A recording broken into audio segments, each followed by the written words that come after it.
What about the equal rights for women? What does Sharia law support and be half pregnant at the same time? What would you say about a person who makes a claim that Islam is oppressive to women or is misogynistic in some sense? I say you don't know Islam, right?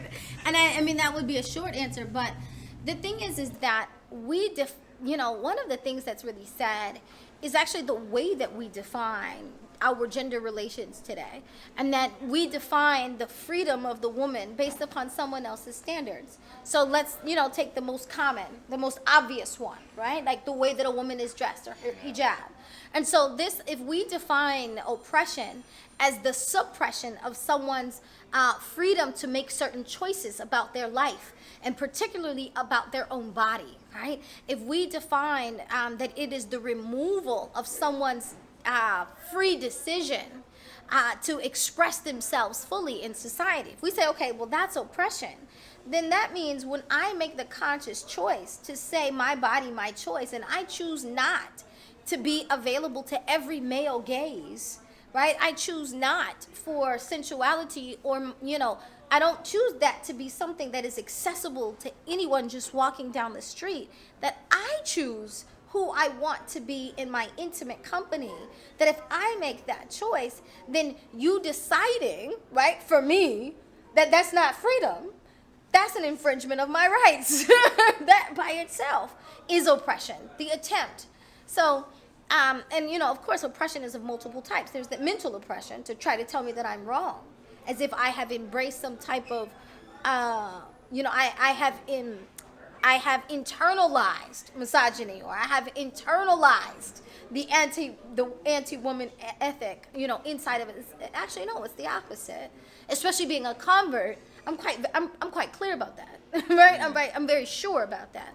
That everything that I did was a conscious choice. I became Muslim before I had a husband. There was no husband to tell me to wear hijab. There was no husband forcing me to pray.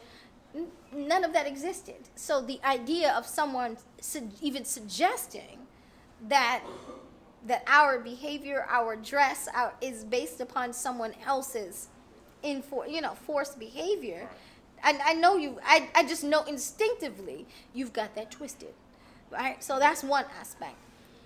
Another thing is that I think that you will find women in the Western world are now more or less have two complaints. The first one is there are so many societal expectations, right? So, for example, she must be powerful in society, and she must earn a certain amount of money, right? Yet if she doesn't have a family, or she's not there to kind of cater to her kids 24/7, then she's not, she's either selfish or she's not a great mom, right?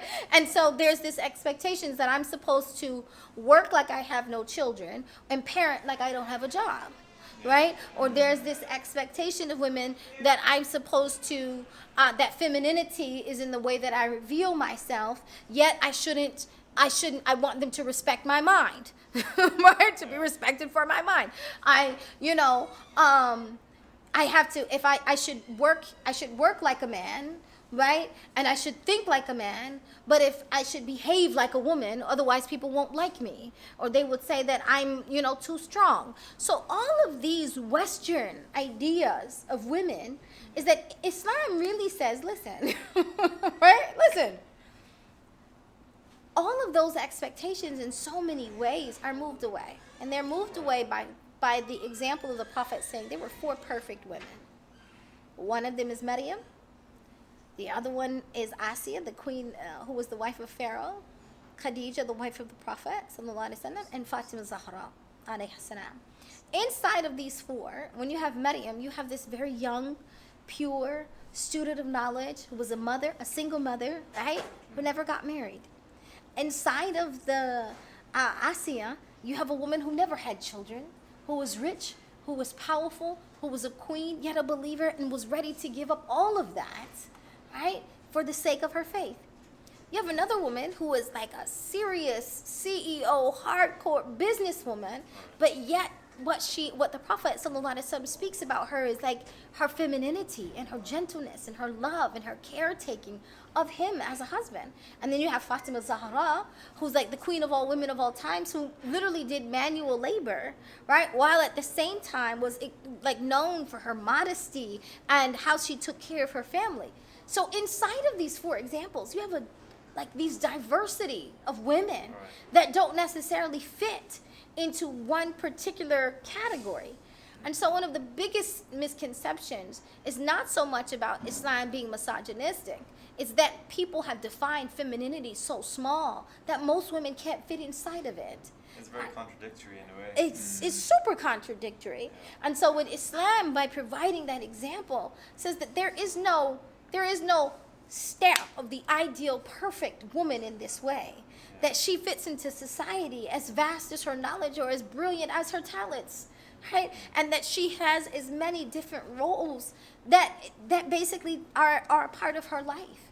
And so with that, the biggest thing is that when people say it's misogynistic, I said, well, you don't know the Muslim women, his past, present, or future, that I know.